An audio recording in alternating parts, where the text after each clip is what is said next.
Yes, guys, welcome back to another video. Welcome to the George Benson Football Channel. It's match day. The match preview went out yesterday. Check that video out as well. But today we have got some news. We have got exciting stuff because this is the new Chelsea 25-26 home kit. I'm not going to lie to you. Scrolling through right now, I actually really quite like this. I don't normally like new kits.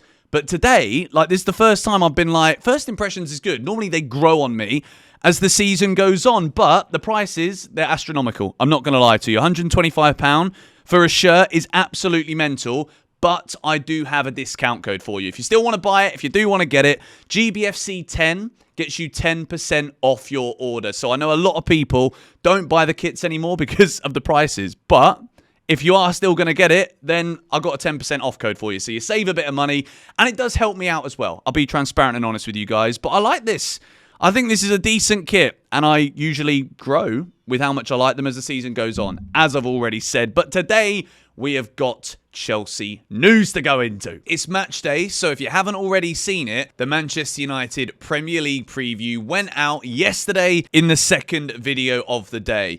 Now, I'm looking at the Chelsea news at the moment. We obviously know that Nkunku is probably going to be leaving Chelsea this summer. This is the latest. Christopher Nkunku will leave Chelsea in the summer. Plan clear as several top clubs, including Liverpool, have already made contact. Understand Newcastle, as well as Bayern Munich, are among clubs informed on conditions of the deal to sign the French player. Based on the idea that we have João Felix at the club, who is obviously not wanted at the club anymore. He's on big wages. Nkunku, not wanted at the club, on big wages. Ben Chilwell, not wanted by the club anymore, on big wages. I understand that we got this, we don't just go out there and give the players the top wages straight away. Incentivized wage structure and all this, right? If Chelsea want to be considered serious, I think we need to give certain players the top wages to just walk through the door straight away and be paid that money. I understand that in the long run, obviously everybody, if we're performing, is going to want to be at that top level. But what we're learning at the moment is that, especially for Chelsea and Victor Osimhen, it might be difficult considering when Chelsea aren't in the Champions League, players are expected to take a 20% wage reduction. And obviously, if you're a top player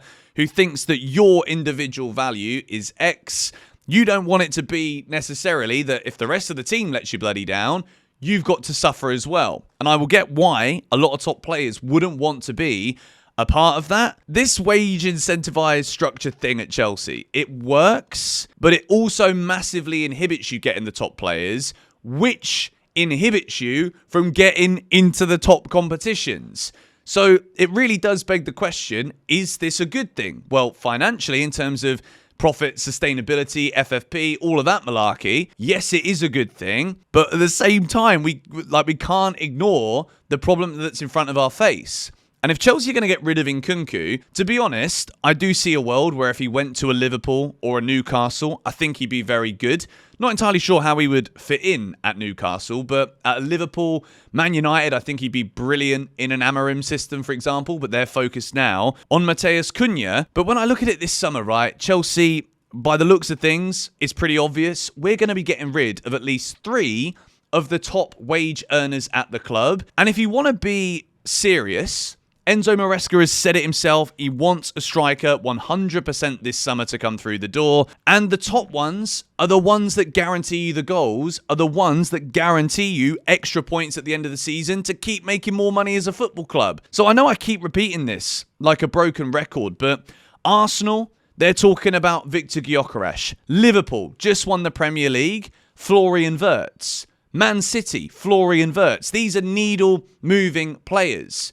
Chelsea need to look at the needle-moving players. And with the needle's moving in our favour because we're going to sell Christopher Nkunku, João Felix, and we're also going to get Ben Chilwell off the books this summer. So all of a sudden, that wage bill that has already significantly lowered and lowered and lowered in recent years is going to be at the lowest point that we've seen in a very long time because there is a lot of players that will leave Chelsea Football Club this summer. So for me, Nkunku leaving, it isn't as obvious as, well, Nkunku leaves, we need a replacement. That is obvious. It is really obvious that at the start of this season, we looked at the squad and thought, well, all right, you got Jackson, you got Nkunku, Felix, Palmer. That's enough.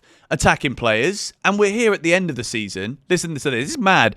At the end of the season, we don't have a striker, and we need to score goals and win matches at the end of the season. So if we're not looking at this and being like, right, okay, let's solve this problem once and for all, I don't want to see more links to number 10s than I do links to number 9s.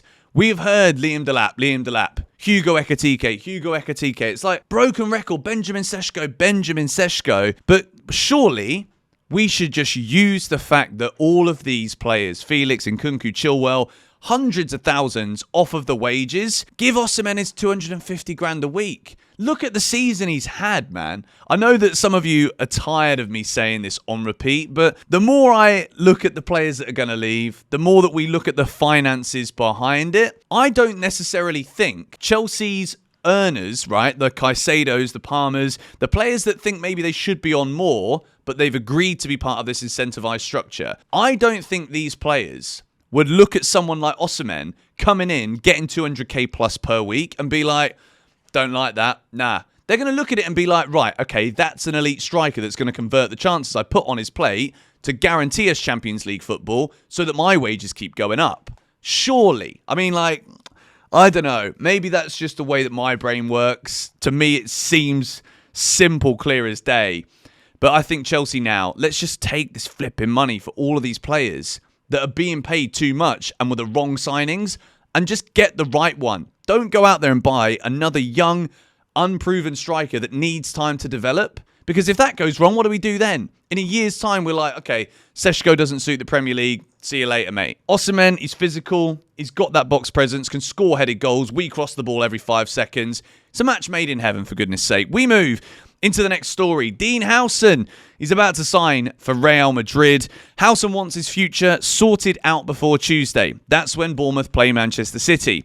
He wants to play in Bournemouth's final 2 games of the season before moving to the new club. Personal terms of Real Madrid should be sorted by the weekend. I'm not going to read the rest of this one. Dean Howson was one of Chelsea's top targets. Really solid centre-back. Jose Mourinho said it when he was at Roma, and a year later, Dean Howson signing for Real Madrid.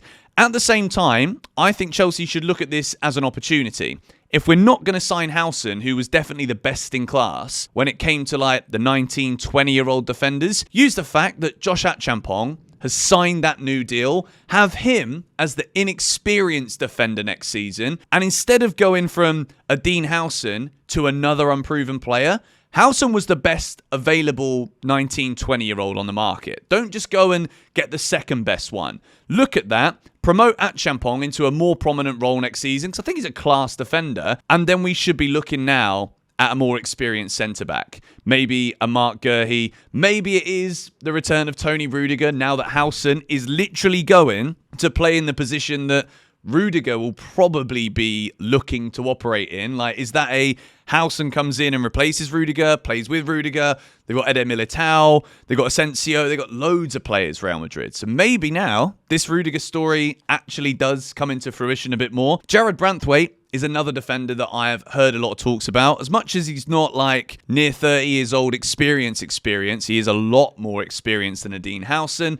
Has been performing at a very high level for Everton with great numbers now for quite some time. I would be very happy if Chelsea went out there and signed Jared Branthwaite. But again, it's about how much is it going to cost, and is the cost of a Branthwaite going to inhibit us from spending a bit more on that elite level striker? Final piece of news that I'm going to discuss today. Leroy Sane has been offered to many clubs in England, including Arsenal, Chelsea, Tottenham, Man United and Newcastle.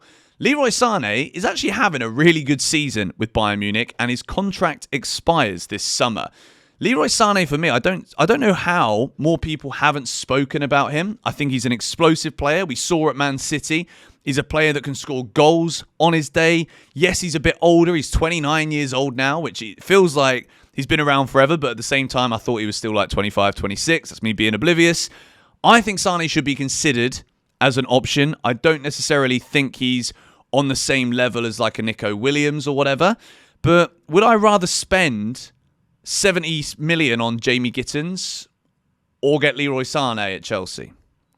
I think I'm picking Leroy Sane if that was the case. Let me know your thoughts on this in the comments down below. The Man United game tonight, man, honestly, when we started talking about Nkunku at the start of this video going to Liverpool, obviously Mason Mount is a player that we sold to Manchester United. I do think with Mount, we're finally seeing that he is still a decent player at United, as much as I hate it, and I don't want to be talking about this on the match day. I saw that a lot of you picked up on my comments about Mount yesterday. In the comments of the match preview, I just think when it comes to Chelsea right now, I'm not as bothered as I would have been in the past about us selling players that don't fit in at our club, that are still good, but like they're just not good in Maresca's system or not good at Chelsea. I'm not that worried if we're going to sell those players to rivals, because realistically, our rivals, they know what they want. They know what they need. We are seeing it already this summer with Arsenal, Liverpool and City. The three clubs that right now are leagues above everybody else. Newcastle, I wouldn't say they are, because they don't really have the money to spend and they've not been doing it consistently. Arsenal, they want to sign a top striker.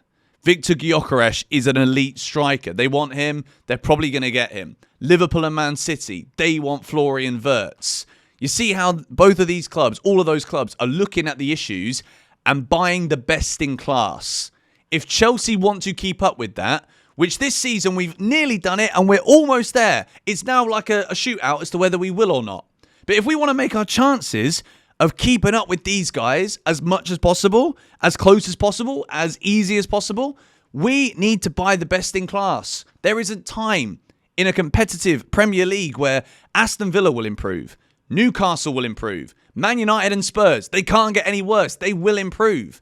There are teams that are going to keep improving year after year because they look at the problems. They don't go and buy 7 or 8 players. They buy 2 or 3, and it's what they didn't have last season, and then they get it for next season. Doesn't mean they're all going to win the league. Only one team can. But for Chelsea, I bring it back. You're selling Nkunku, you sell Felix, you sell Chilwell. That's what, 600 grand off the wage bill? You can give Osimhen 250k. Don't give me the nonsense that we can't. It's ridiculous. I don't think the players will be bothered if we sign an elite striker. Keep saying it because I think we need to. It's the pressure point now of the season. We've got to win tonight. Let me know your thoughts in the comments down below. As I said at the start of this video, make sure you check the link in the description if you do want to get yourself the new Chelsea kit.